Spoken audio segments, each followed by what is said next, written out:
काल्हे पश्चिम टोला में एगो माल देखनी, काल्हे पश्चिम टोला में एगो माल देखनी। काल्हे पश्चिम टोला में एगो माल देखनी, माल देखनी।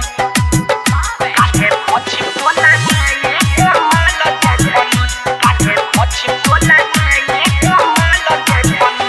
आदि काला बहा पौ भरत रहे पानी, हंसले बिया तब से पागल भइल बानी। आदि काला बा पौ भरत रहे पानी, हंसले बिया तब से पागल भइल बानी। उहो खड़ा भइल रहे, उहो खड़ा भइल रहे, हम खड़िया के खूबे आँख से कनी। काल्हे पश्चिम टोला में एगो माल देखनी, काल्हे पश्चिम टोला में एगो माल देखनी। काल्हे पश्चिम टोला में एगो माल देखनी, माल देखनी।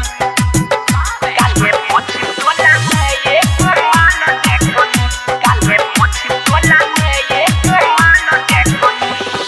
काओ कर गाल रहे, काओ कर बाल रे, होठावा रहे वो कर सेब जैसे लाल रे। आदि काओ कर गाल रहे, काओ कर बाल रे, होठावा रहे वो कर सेब जैसे लाल रे।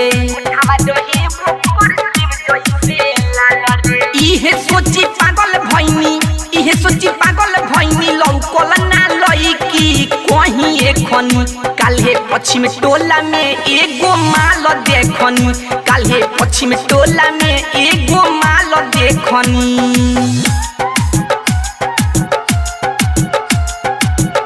काल्हे पश्चिम टोला में एगो माल देखनी, माल देखनी।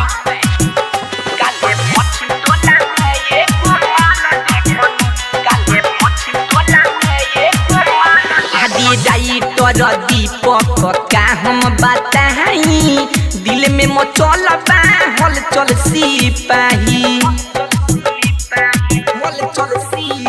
आदि पप्पू दीपक का हम बताई, दिल में मचल बा हलचल सिपाही।